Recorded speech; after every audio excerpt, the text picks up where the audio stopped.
So hello, Saskia. Hello. Really good to see you again. It really is. Thank you. And really kind of you to have cut short your time while you're abroad to spend some time Pleasure. recording your success story. And you're in Belize at the moment? Yes, I am. Me and my husband, we've been here for the last 2 weeks. Brilliant. And I presume it's rather nice. It is lovely. I'm looking outside the window, blue sky. So yeah, I can't wait to go outside later. It's not quite the same here. Yeah, I heard it's quite bad back home. Do you want to tell the people who are listening to this, what you're doing and why you're doing it? In terms of, you mean like what I'm doing, why I'm doing? Oh, sorry, but I'm doing that. Well, how you came to be traveling? Well, this has been like Jesus. I mean, this has been in my head for such a long time. I met my husband traveling 12 years ago. And since then, we've always wanted to go off again. And unfortunately, life came in between and pain came in between. And eventually, thanks to working with you, we just took the plunge like in April this year and just took off. And now we've been traveling for the last 6 months. So it's been really good. Good. And just going all over. Yes, all over. We've been to Canada, we've been to Guatemala, I've been to Alaska. Now in Belize, next steps will be Mexico, Costa Rica, Colombia. So we've got a bit to go. Fantastic. And really enjoying it, yeah. So what sort of things are you doing that you couldn't do before? Oh my God. I think the biggest thing is just to get up in the morning and just do stuff without thinking about it. That I couldn't do that beforehand. I was always like worried, can I do this? Can I go just leave the room? I was worried about. And now I just would just get up in the morning, we go hiking, we go snorkeling, we drive for hours in the car without worrying anything, cycling, canoeing, kayaking, paddleboarding, anything is possible without thinking. I'm so jealous, Saskia. I am jealous of my own life at the moment. That's wonderful opportunity, but we'll move on now. Yeah, sure. Just because everybody's getting jealous now, I'm sure. Yeah. Okay, so do you want to give me an idea of how, or people listening, an idea of when your pain began, how long ago, and how it started? Yeah, it came on. I mean, the one I noticed, because obviously you always have some sort of niggles in your body, and I kind of like put it in the back of my mind. It didn't really bother me. But the one that really came on really strong was about 2.5 years ago. It was after an exercise, and I had suddenly a really tight hip, really, really strong, like a cramping feeling in my left hip. It gone into my thigh, and it just got progressively worse. I was trying to stretch and I was trying to rest, and it didn't stop. It just got worse and worse. And that was after exercise? That was after an exercise. I had a really intense workout. Like at the time, I was doing like five HIIT workouts a week. I was weightlifting. I was like really crazy into sport, and I had a really intense workout with a personal trainer. And I just woke up in pain the next day, and it just wouldn't leave me. It wasn't your normal pain. That you put it down to the exercise that you did, but the next day you woke up in pain. So clearly you haven't actually damaged anything in that time. Yeah. So I know you went and saw various people. So what did you do treatment-wise initially before you came across it? So I went to an osteopath who said I had a locked SI joint, as they call it, like what's it called? SI joint. And so he did unlock me. That's what he called it. And he just said, like, I had to be careful for about 6 weeks because my ligaments would be overstretched within my hip and they just needed to heal. So I wasn't supposed to do any movements, any twisting, just to give myself a rest. But unfortunately, the hip locked up again about a week later. And from then on, it just kept locking, what he called it, locking up. I kept seeing him continuously for about 3 months, 4 months, because it kept locking up, and it got really, really bad, where like just with the smallest movement, it would just lock up, what he'd call it, and I had to get it unlocked again. Then I saw, because I got so anxious and I had so much fear in me as well from this, because I suddenly couldn't do my sports anymore. I couldn't get up anymore. The pain was getting worse. I got other pain on the other side, like more pain on my right hip suddenly, in my feet. I suddenly had bilateral sciatic pain. It just like came out of nowhere, and the fear kind of really made it really, really bad. I was just worried getting up in the morning. So I saw various other people as well. I saw pain specialists. What did I see? Surgeon. I saw a surgeon as well. But they all said it was all fine. They said there were scans being done. It was all fine. Someone mentioned I may be a bit too anxious. So I got on medication, and I don't know, it just got worse from there. Right. So how long between the onset of it coming on and you coming across this work? That was probably about a year. So yeah, I've probably been on and off with different practitioners and stuff for about a year, and then I just Googled one day really odd. I don't know. My brain must have read this unconsciously somewhere on the web somewhere, because I Googled how to cure yourself from pain or something like that, and then Dr. Shabina came up and Dr. Sarno came up, and that's when the whole thing just so bold. So what did you do first? How did you? Because I know you did a little bit yourself before you actually started working with me. So what did you do yourself first? So I ordered Dr. Sarno's book. I think The Divided Mind and Healing Back Pain, like two of his books. I had one from another patient. I can't remember his name. Steve something. Yeah. I ordered Yeah, exactly. So I basically just read the books, and I suddenly had my symptoms really intensify. And then I Googled at the time. Yeah, but it also was quite reassuring, because I read obviously that it can be getting worse. But the mistake I made is I read somewhere that someone healed within 7 days. So I was counting the days, and I was like, I'm on day 1, I'm day 2, 3, 4, 5, and I got to day 10, and it was like, I'm still in pain. How is this? Like, this is not fair. No, this is not fair. I'm not good enough. Maybe I'm the weird one. It doesn't work for me. So I went Googling again, and then I came across practitioners, and I came across you. So yeah, that's how that happened. Okay. So basically a typical TMS patient. Yes, yeah, I got it in every sense. Yeah, in every sense. And everybody else gets better just from reading the books. Yes. I'll never get better because I haven't. Yes, absolutely. Okay. That was exactly that. And then we started working together like this, online. Yes, we did. So we never actually met face to face. No, we didn't. No, we didn't. and you were quite anxious to begin with, weren't you? Yeah, it was, yes, it was a different approach, different experience. I was quite anxious and quite nervous, I suppose, as well. Yeah.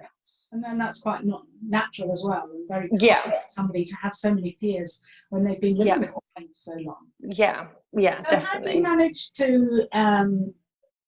to correlate the onset of your pain, for example, with what had been going on in your life, or look at the identify unresolved issues that you worked on?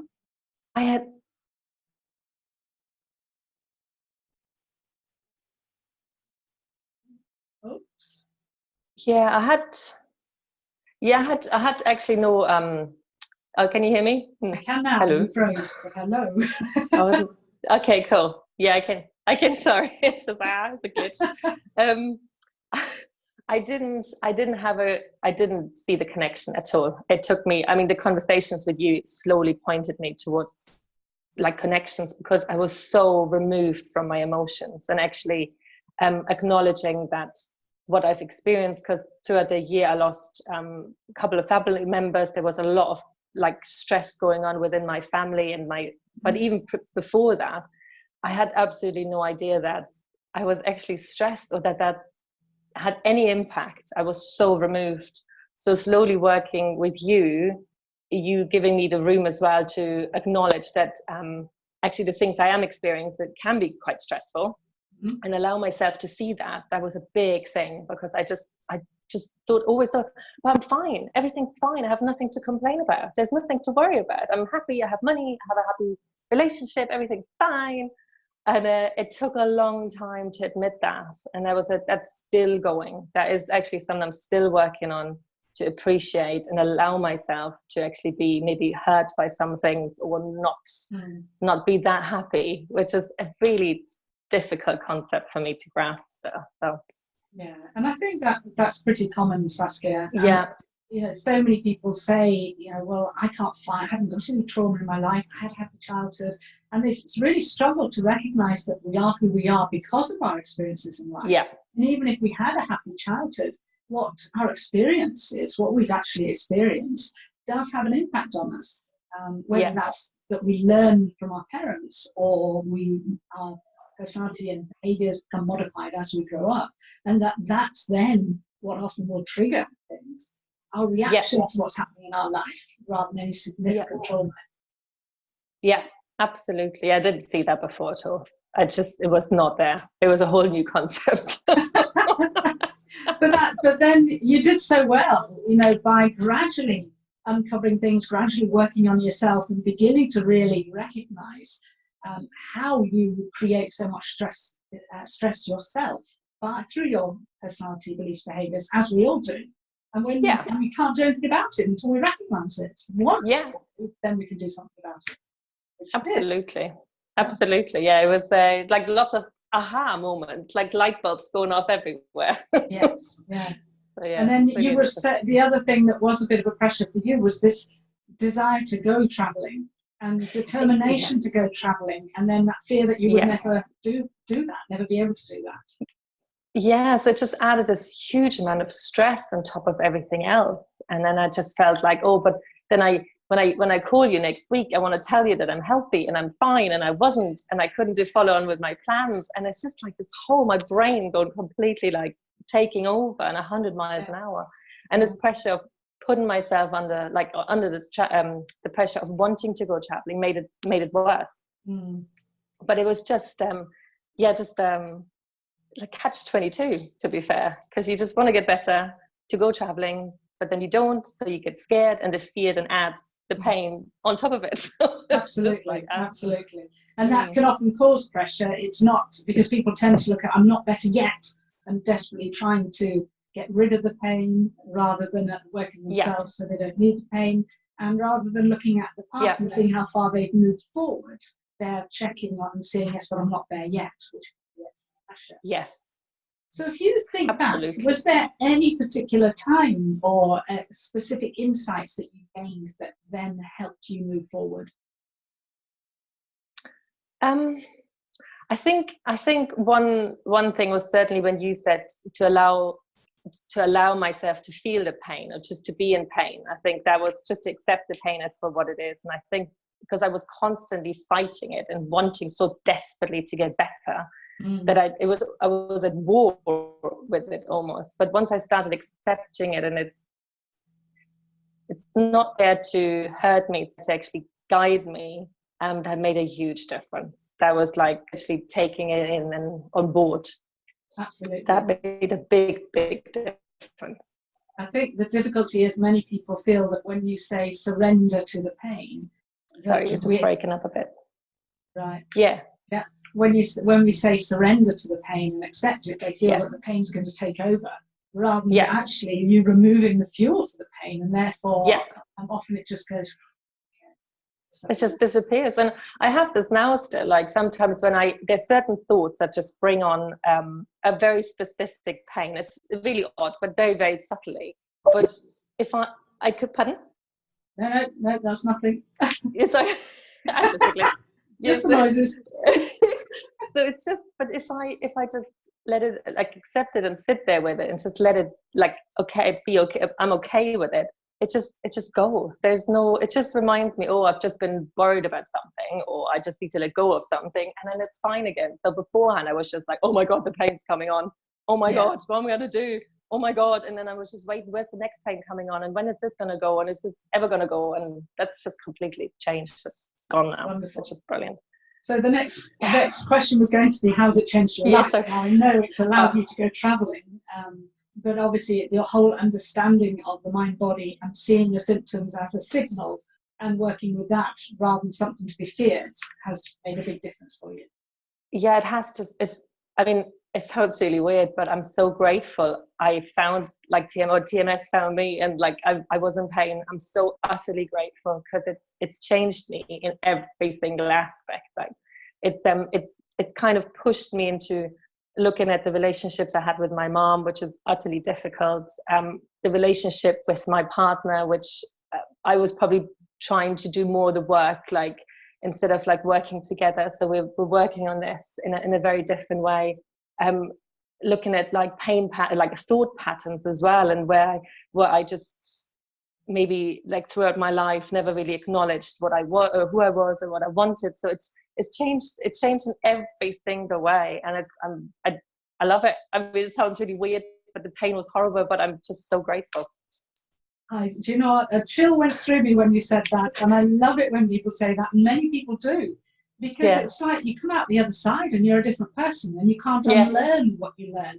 But what you're doing is, and it is like one of my Spanish patients said, learning to live life with less resistance.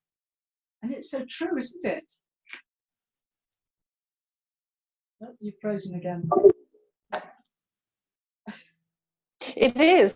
And it's just like to find yourself and to live actually it sounds really, really cliche, but to live your authentic self. It's really odd, but it's beforehand I was definitely just living a version of what I thought was going to be a good life, or what thought people wanted me to live, and now I just do what I want. And even if I have no clue what I'm going to do after traveling, I have no clue I don't know where life's going to go, but I just feel so much more at ease with everything, more like myself, which is brilliant. And I'm forever grateful. I really am, because I remember you saying, do you want to go back? Because I said, sorry, can you hear me? Sorry. Yes, break up a little bit, but carry on. Sorry. No, I was just saying, I remember saying to you, like, I just want to go back to what it was. And I remember that, just I so desperately wanted to be pain-free again. But, and you said, like, oh, do you want to go back to your old self? Like, how, like, without knowing this? And you think, like, but, you can't. It's not possible. You just can't, after now knowing what I know, there's no way. And you work with it, and then you come out on the other side, and it's brilliant. Yeah, wonderful. Thank you so much, Saskia. I know this is going to help so many people, and I really appreciate you taking time to do this. Anytime. Thank you. Thank you, Jesus. Without you, wouldn't be here. You're welcome. Thank you. Thank you.